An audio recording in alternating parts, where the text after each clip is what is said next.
Polaris by H.P. Lovecraft.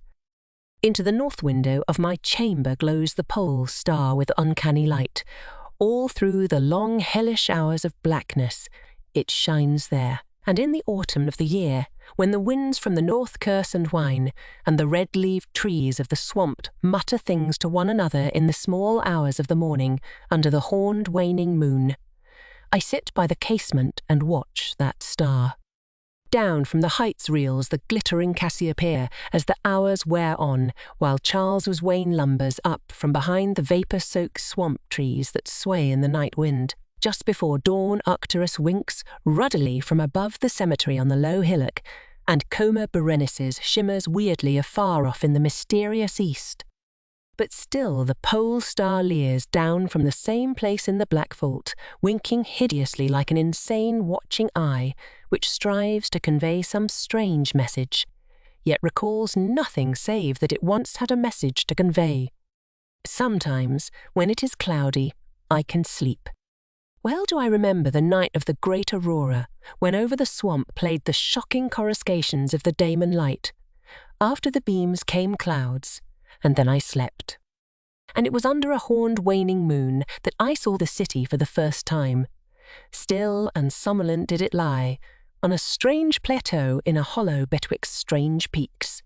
Of ghastly marble were its walls and its towers, its columns, domes, and pavements. In the marble streets were marble pillars, the upper parts of which were carven into the images of grave, bearded men.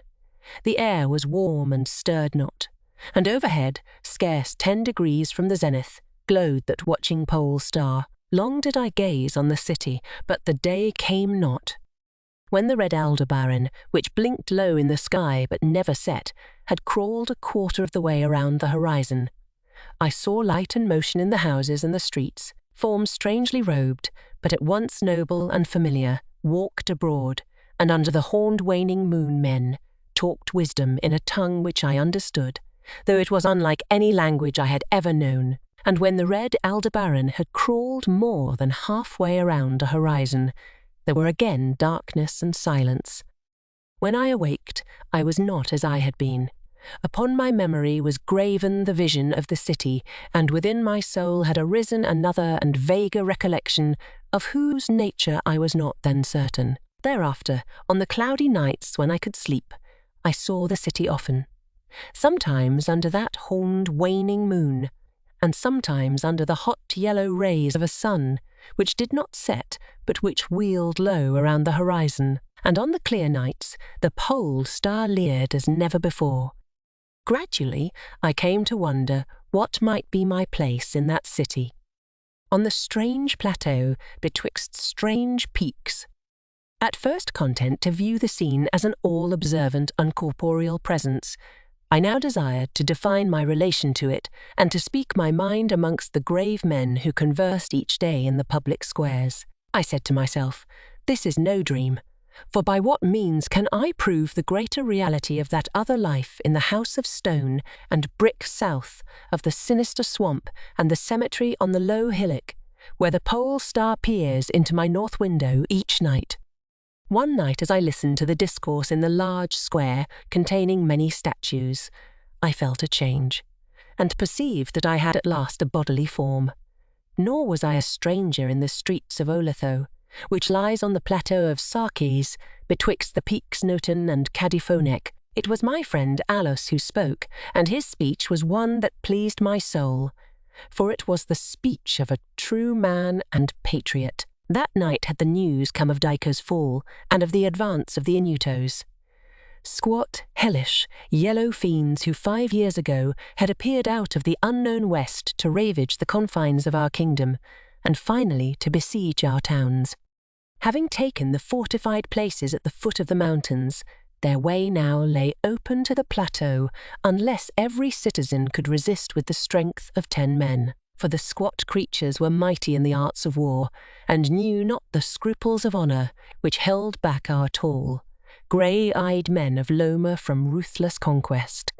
Alus, my friend, was commander of all the forces on the plateau, and in him lay the last hope of our country. On this occasion he spoke of the perils to be faced, and exhorted the men of Olatho, bravest of the Lemurians, to sustain the traditions of their ancestors who, when forced to move southward from Zopna before the advance of the great ice sheet, even as our descendants, must some day flee from the land of Lomar, valiantly and victoriously swept aside the hairy, long-armed cannibal Gnofkas that stood in their way.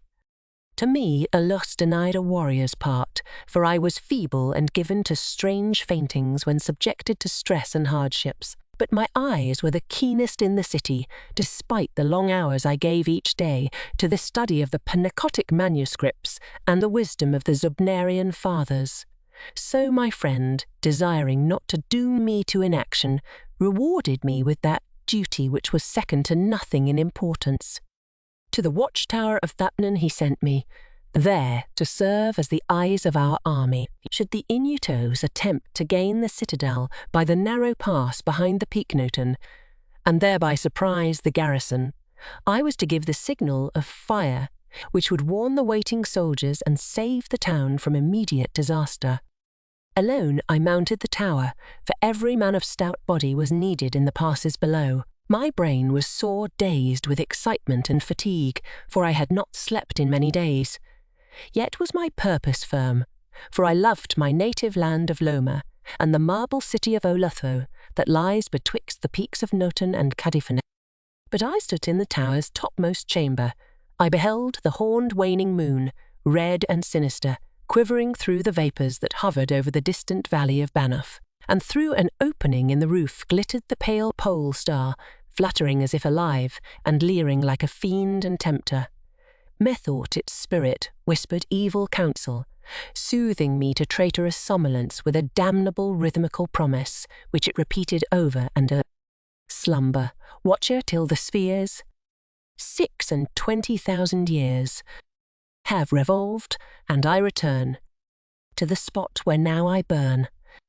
Other stars anon shall rise to the axis of the skies, stars that soothe and stars that bless, with a sweet forgetfulness. Only when my round is shall the past disturb thy door. Vainly did I struggle with my drowsiness, seeking to connect these strange words with some lore of the skies which I had learnt from the Panacotic manuscripts. My head, heavy and reeling, drooped to my breast, and when next I looked up, it was in a dream, with the pole star grinning at me through a window from over the horrible swaying trees of a dream swamp, and I am still dreaming. In my shame and despair, I sometimes scream frantically, begging the dream creatures around me to waken me ere the Inutos steal up the pass behind the Peaknoten and take the citadel by surprise. But these creatures are daemons, for they laugh at me and tell me I am not dreaming. They mock me whilst I sleep, and whilst the squat yellow foe may be creeping silently upon us. I have failed in my duty and betrayed the marble city of Olatho. I have proven false to Alose, my friend and commander, but still these shadows of my dream deride me. They say there is no land of Loma, save in my nocturnal imaginings, that in those realms where the pole star shines high and red Aldebaran crawls low around the horizon, there has been naught save ice and snow for thousands of years, and never a man save squat yellow creatures, blighted by the cold, whom they call Eskimo. And as I writhe in my guilty agony, frantic to save the city whose peril every moment grows, and vainly striving to shake off this unnatural dream of a house of stone and brick south of a sinister swamp and a cemetery on a low hillock, the pole star, evil and monstrous, leers down from the black vault, winking hideously like an insane watching eye which strives to convey some strange message, yet recalls nothing save that it once had a message to convey.